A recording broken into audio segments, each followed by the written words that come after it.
Pocas personas durmieron tanto en los laboratorios de la Universidad de los Andes como nuestro invitado de hoy.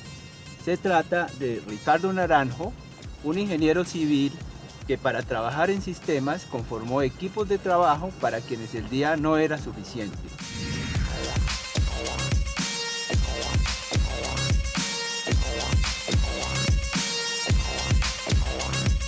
Entonces lo que teníamos era un sobre de Manila con 54 disquetes adentro.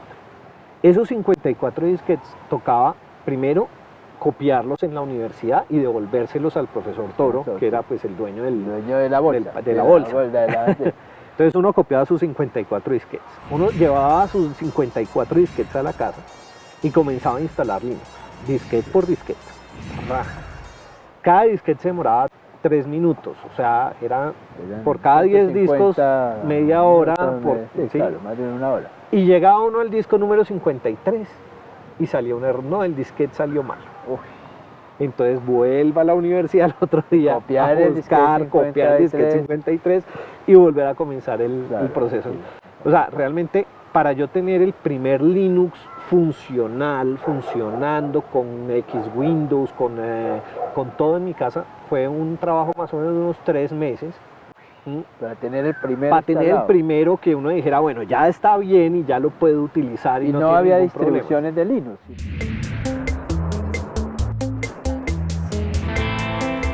Un hombre generoso como Ricardo Naranjo tenía que ser un abanderado del software libre.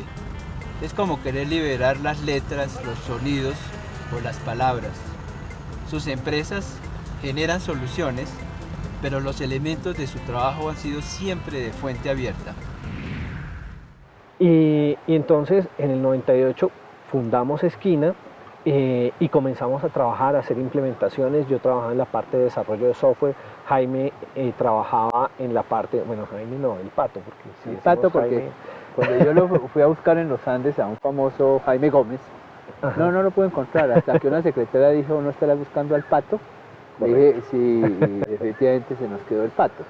Entonces en esa época, pues con el Pato comenzamos a trabajar. El Pato hacía toda la parte de las instalaciones, de toda la parte de infraestructura, redes, y toda esta cuestión con Linux. Yo hacía la parte de desarrollo de software. Y una de las cosas que nos quedó desde la universidad fue que fundamos un grupo que se llamaba Linux Call. Ese grupo Linux Call lo fundamos con Daniel Barrero, con Francisco Chávez, con Germán Subieta, Jaime Uriel Torres, y entre todos construimos esa mini comunidad, que pues lo único que hacía era pues tener una página web con preguntas y respuestas, en donde se informaba, o sea, se daba un poquito a conocer qué era Linux. Pero digamos que no teníamos una plataforma, teníamos un servidor que nos prestaba la universidad, sí, y ahí nació Linux Call.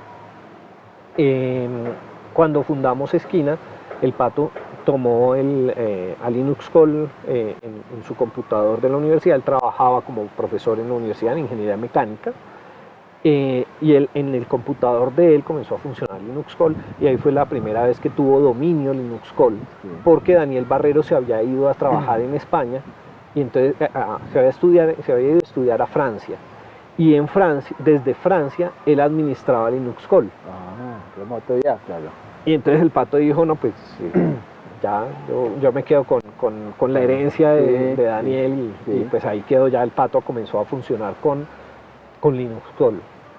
Y a través de Linux Call, no sé por qué razón tú te enteraste que existía Linux Call y nos llamaste para ver cómo ese fue un nuevo momento en donde creímos en ASIS conveniente hablar de Linux desde ASIS y crear en los conversatorios de los jueves cada 15 días una conferencia. Entonces el primer tema que yo hice, yo ya venía trabajando con Linux, fue conseguir a los que estaban, y estabas tú, y estaba el Pato, todo el grupo, que fue cuando comenzó un proceso que valga la pena decir, el primer año fueron 2.000 personas a las conferencias. O sea, y se estaba evangelizando mucho con los grupos, porque había Linux Call, pero había ya más comunidades.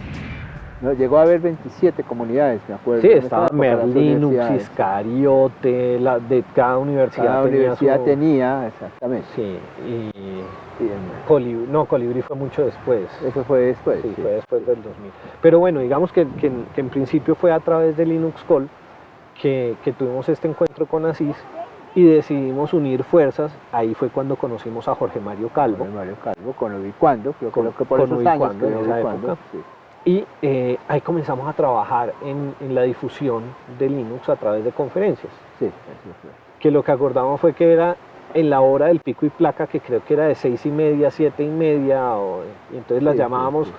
los jueves de pico y placa De con pico y Linux. placa con Linux, sí, sí, así Y ahí fue donde llegaron las 2000 personas, hicimos todas esas conferencias, hicimos ese buen trabajo. Claro, sí, que fue un se hizo en trabajo esa intenso de varios años.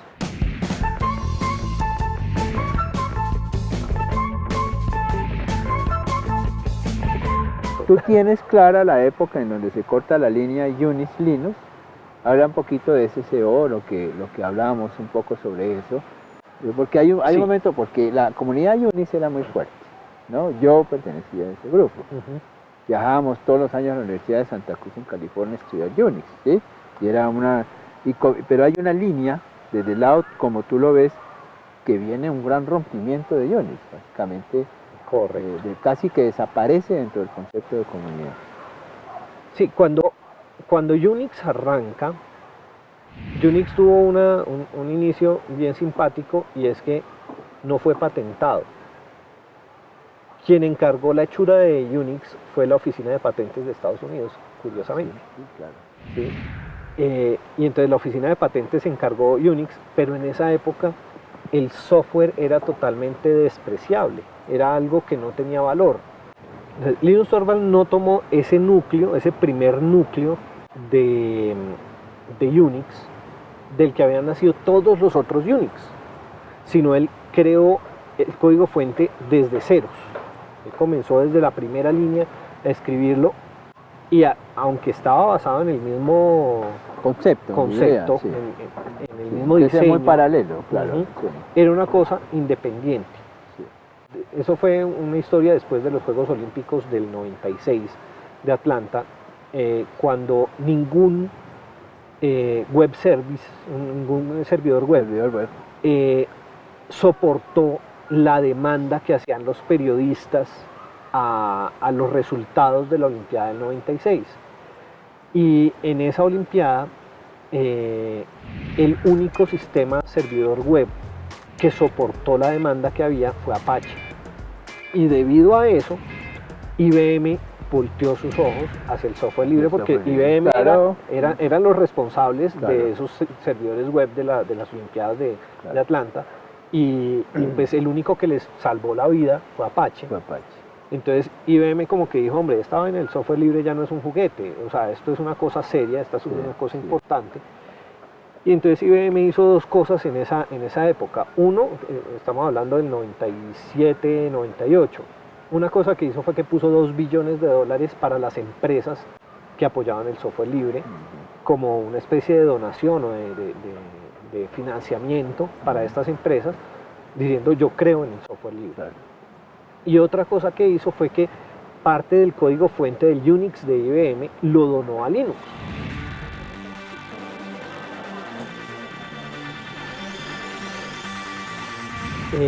Con la Universidad Javeriana ya llevamos de esos 18 años, yo creo que ya llevamos más o menos 10 años dictando una materia en la Universidad Javeriana que se llama Administración Básica de Linux, en donde yo le siembro el gusto por el software libre a mis alumnos. Ricardo Naranjo es un buscador, pero sobre todo es un constructor, de los que saben que se aprende más enseñando y compartiendo el conocimiento. Nunca habla de sí mismo sin referirse a sus colegas, y a su lado han estado desde programadores de software libre y estudiantes hasta karatecas y cientos de scouts. Y digamos que toda esta filosofía oriental también pega mucho con el software libre, o sea, Sí, hay mucho de... hay un concepto hay un detrás, concepto de comunidad. no solo que tecnología o deporte o esto, sino hay un concepto de Correcto. vida. Entonces digamos Sí. que es Como el judo. bien interesante. O sea, nosotros comenzamos todas las clases de taekwondo haciendo un juramento en donde juramos que vamos a ser campeones de la paz y la justicia, que vamos a construir un mundo más pacífico. Claro. Bueno, es el juramento de taekwondo, que se involucra mucho también con los scouts. Claro, sí. Digamos que con los scouts ya no estoy bien vinculado con ningún grupo de scout, pero pues llevo la flor de lis en mi corazón. Con Ricardo vivimos intensamente aquel tiempo de crisis que implicó el cambio de siglo. Implicados como estábamos en el software libre, el inicio del siglo XXI fue la confirmación de que no estábamos equivocados.